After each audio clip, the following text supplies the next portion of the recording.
La paracha de Vayechi, dernière paracha du livre de Bereshit, nous raconte l'épisode du décès de Yaakov Avinu. Il fut rassuré par ses enfants qui lui dirent tous réunis: Shema Israël, écoute donc notre père. Israël, donc le surnom de Yaakov après le combat avec l'ange. Hashem Elokeinu Hashem Echad, tu n'as aucune crainte à avoir, car nous sommes tous convaincus de l'unicité de Dieu sur terre. C'est ainsi qu'à la différence d'Abraham qui a eu deux enfants, un meilleur que l'autre. Mais l'autre, eh bien, on sait qui c'est Ishmaël, Yitzhak qui a pu avoir Yaakov et Esav, donc un bon enfant et un moins bon. Bien Yaakov, quant à lui, a pu avoir que des enfants qui ont pu suivre sa voie.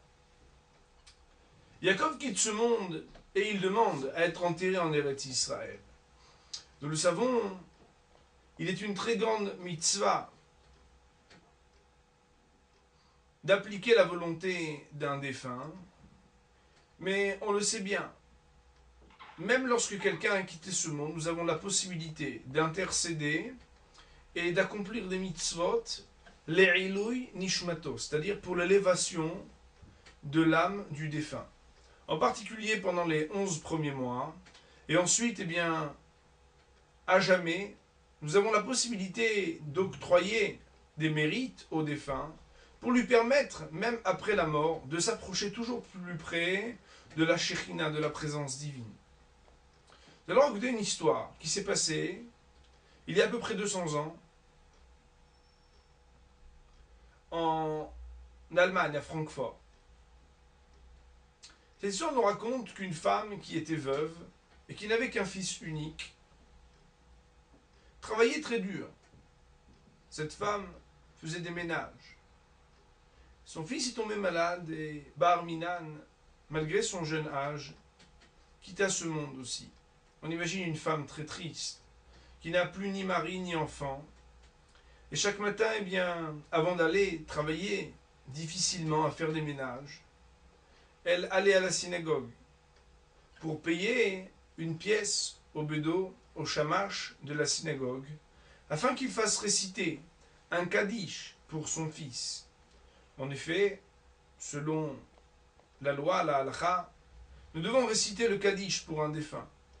Or, ce sont normalement les enfants ou les proches qui doivent le réciter. En l'occurrence, une femme ne peut pas le faire, et la seule personne qui pouvait agir pour faire le kaddish, c'était cette femme, cette maman, qui se préoccupait chaque matin de faire réciter dans cette synagogue le kaddish pour son fils. Alors, au bout de quelque temps, et vu sa condition, un de ses patrons lui a donné un supplément dans son salaire. Il lui a dit: écoutez, voilà, vous aurez cette somme supplémentaire, faites-en ce que vous voulez. Faites-vous un plaisir, faites-vous quelque chose qui vous fasse du bien. Vous le méritez bien. Et cette femme, eh bien, ne pouvait s'empêcher de se dire intérieurement: mais moi, de toute façon, je n'ai rien à gagner, je n'ai plus rien dans ma vie. Je n'ai plus de mari, je n'ai plus d'enfant. Qu'est-ce que je vais donc faire de cet argent? Et elle a trouvé une idée. En allant le matin à la synagogue pour faire réciter un premier kaddish pour son fils, elle appelait une deuxième fois le shamash pour lui rajouter une pièce et pour lui dire: maintenant, récitez aussi un deuxième kaddish. Mais pour qui, madame? Lui demanda-t-il. Eh bien, pour quelqu'un qui n'aurait personne qui lui récite le kaddish. Et c'est ainsi qu'un jour après l'autre, cette femme faisait réciter un deuxième kaddish pour un inconnu, une mitzvah extraordinaire. Mais écoutez donc la suite de cette histoire. Un matin, un homme qui se présentait comme quelqu'un de très noble, de très important, entre dans la synagogue. Et là, il distingue au loin qu'une femme, à une heure très matinale, se trouve aussi dans la synagogue et qu'elle converse avec le bedeau, qui ensuite récite un premier Kaddish puis un second. Alors, il interpelle cette dame pour lui dire, mais madame, excusez-moi de vous interpeller, j'aimerais savoir, qu'est-ce que vous avez dit à ce shamash? Cette femme qui voulait garder secret la deuxième mitzvah ne lui parla que de la première interpellation. Elle dit, bah, écoutez, je l'ai interpellé pour lui donner une pièce pour qu'il récite le Kaddish pour mon fils. Oui, madame, mais ensuite je vous ai vu reparler avec lui. Et ne voulant pas divulguer ce qu'elle faisait. Mais après l'insistance de ce monsieur, elle dut lui dire, écoutez, eh bien, je vais réciter le Kaddish pour un inconnu qui n'aurait personne qui lui récite le Kaddish. C'est là que cet homme sort un chéquier, lui écrit un chèque, et avant qu'elle n'ait eu le temps d'ouvrir ce chèque, l'homme avait disparu. Le montant était exorbitant. Elle n'avait jamais vu un montant pareil sur un chèque. Elle cherche à savoir qui était-il, mais dans la synagogue, personne ne le connaissait. Alors, elle se rend à la banque pour encaisser cet argent. Et lorsqu'elle arrive au guichet, on lui dit, mais madame, un montant pareil, c'est pas moi. Il faudra aller voir le directeur. On contacte le directeur, on parle du montant, et il fait monter cette dame. Elle monte à l'étage, et lorsqu'elle lui présente le chèque, cet homme lui dit, mais qui vous a donné ce chèque? Qui vous a donné ce chèque? Alors, cette dame,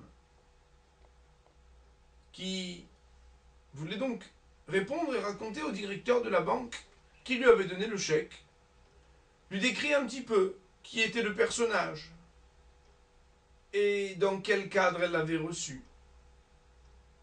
Alors le directeur de la banque de prendre un cadre qui était posé sur son bureau et de lui montrer en lui disant « Est-ce que c'est lui qui vous a donné ce chèque ?»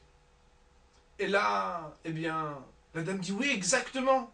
C'est lui qui est venu ce matin-là et qui m'a transmis ce chèque. »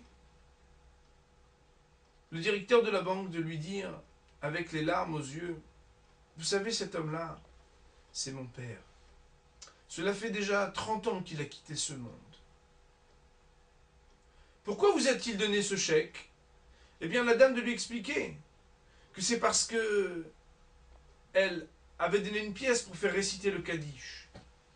Et le directeur de la banque d'avouer que pendant ces 30 dernières années, il n'a jamais récité le Kaddish pour son papa.